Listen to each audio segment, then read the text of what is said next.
Hi, and welcome back to the Football Meta. Over the years, we've seen some big tactical changes in how the game of football is played. From the false nine to the sweeper, it may seem like we've seen it all, but one tactic that is taking the main stage once again is the attacking fullback.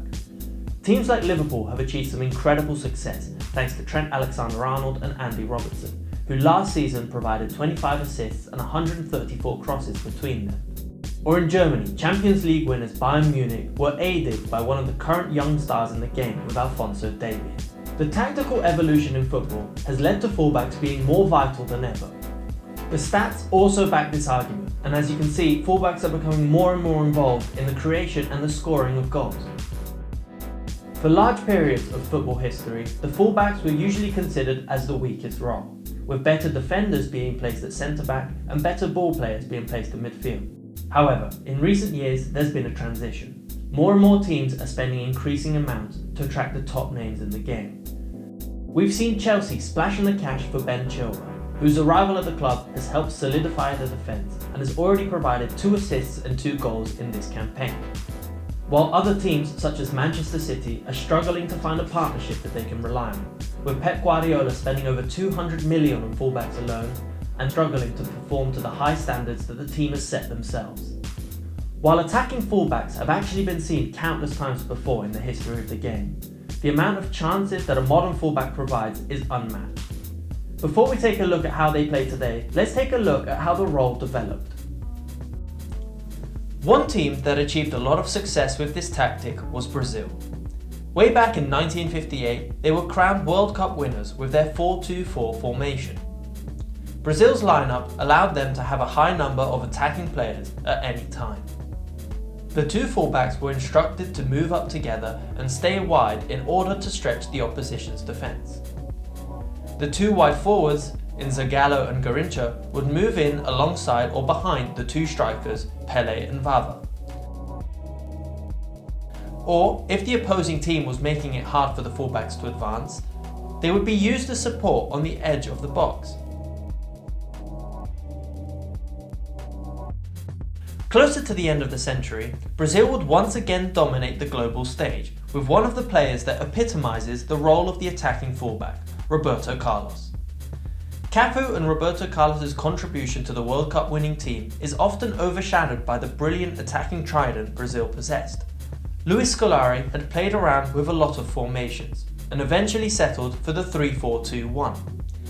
Gilberto and Kleberson were 2 very defensive players, who were mostly deployed as midfielders, with Gilberto as a traditional anchorman rarely venturing forward, and Kleberson had a bit more license to roam. The solid defensive shape allowed the front 3 to flourish, and the wing-backs to bomb forward. They would move up and occupy the half spaces thanks to Ronaldinho and Rivaldo cutting inside and drawing the opposition's fullbacks towards them, leaving the fullbacks with plenty of space for them to use. While there were still some incredible attacking fullbacks at the start of the 21st century, the meta in football had switched to a solid 4-4-2 formation, and it was up to the wingers to provide the chances for the strikers, and the fullbacks would be deployed and stick to their more defensive duties. If we take a look at Manchester United, they dominated the Premier League for years with 2 banks of 4, with the wingers in Cristiano Ronaldo and Ryan Giggs providing the most amount of chances and threats from the wing, with the 2 fullbacks in Evra and Neville sticking to much stricter defensive duties, and being more effective for Manchester United when out of possession compared to when they had the ball. It wasn't until the return of the 4-3-3 formation that fullbacks started to gain more relevance once again. Here we see the likes of Dani Alves, who is undoubtedly one of the best fullbacks that's ever graced the game. Dani Alves was key for Guardiola's success at Barcelona, and in his 390 appearances for the club, he provided 100 assists and 21 goals. These numbers are hard to match for some of the top playmakers out there in the game. The reason why he was so effective was because the front 3 would play in an increasingly narrow position and force the opposition into crowded positions, freeing up the flank for him to move into. Messi would always draw more than one defender towards him, given the threat that he always poses, which would always lead to space on the wing for Alves to get into. In terms of the freedom that this formation gave the front three and the space it left for the wing backs, it was very similar to Antonio Conte's 3-4-3 system that he used in Chelsea's title-winning season in 2016-17. Conte's style of football was a radical step for the Premier League, with the 3-4-3 formation rarely being seen before in Britain. This formation was so effective thanks to the front three who would play very narrow and would constantly interchange and confuse defenders, which would allow the wingbacks in Marcos Alonso and Victor Moses to shift up on the flanks.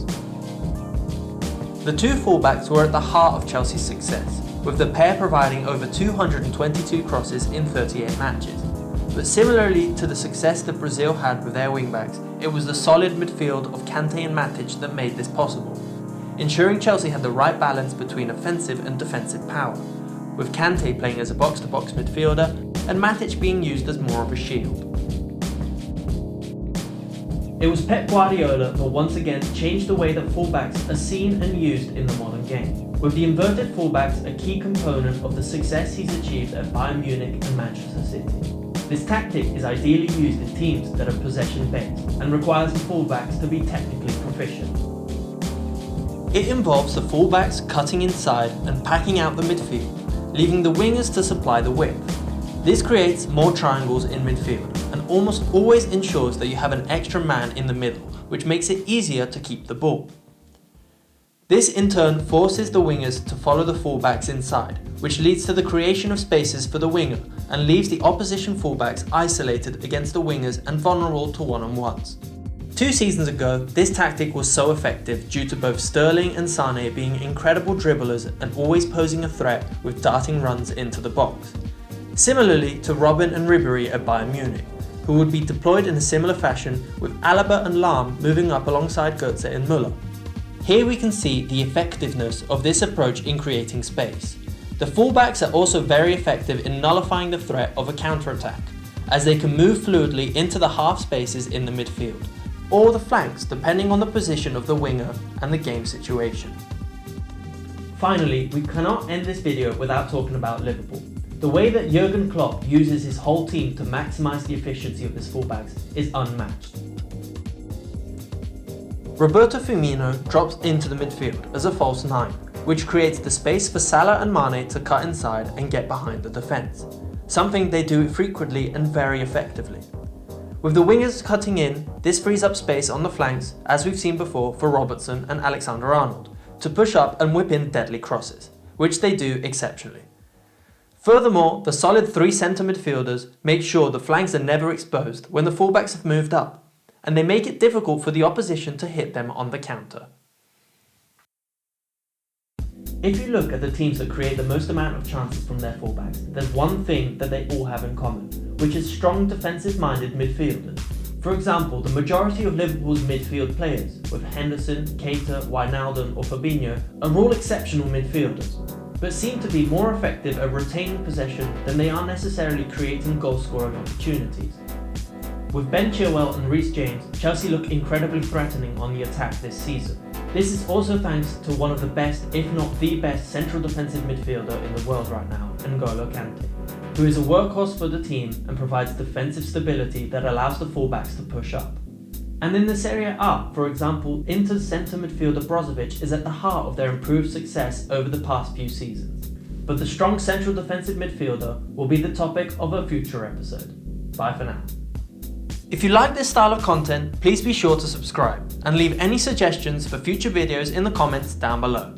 Thanks for watching.